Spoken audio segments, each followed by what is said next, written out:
Magpaparehistro at magde-deliver nga din kami ng mga pa-order namin. At ayan nga, maharurot na sa atin papunta dito sa amin. Tara na! Labas na ako ng bahay. Lakad, lubakad at lumakad. So, paano prokdas? Diyan ka muna, alis muna kami. Bye-bye! At ito nga, pabiyahin na kami.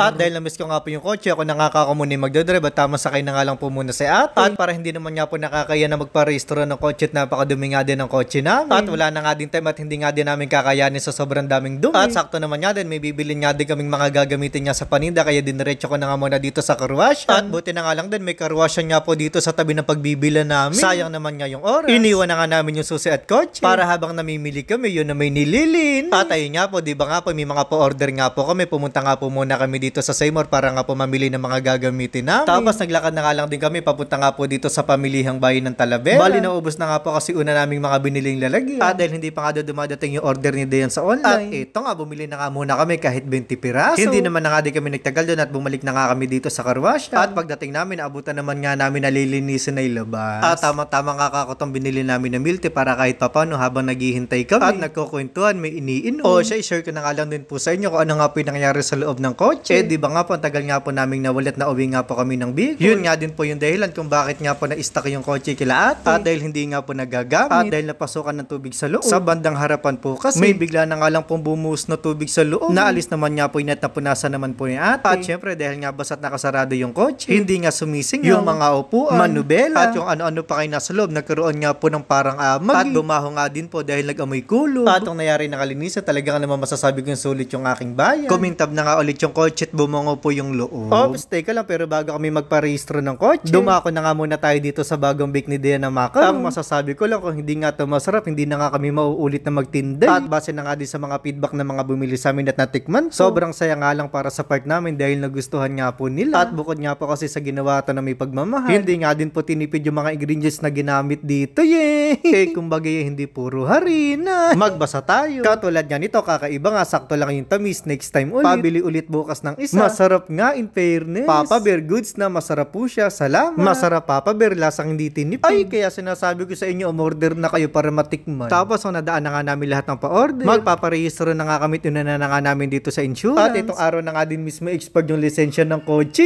Pero at least hindi ko naman nga po napapabayaan yung rehistro. Mainam na nga din to para kung sakali man may pupuntahan kami na malayo o dito man lang sa amin. At may checkpoint, walang kakaba-kaba, hindi kami mahuhuli. Mahirap na nga din kasing walang resort, isa mo pa nga iisipin yun. Baka nga kasi mamaya mahuli, ma-impound yung kotse, mas mahal pa nga yung tubos kesa sa rehistro. At palagi nating tatandaan na naman transportasyon yung dinadrive natin. Maging maingat, wag mainitin yung ulo. Maging responsable. At higit sa lahat, wag maging kamote driver. O siya, hanggang dito na lang. Ituloy na nga lang po natin yung kwento sa susunod na video. Bye-bye!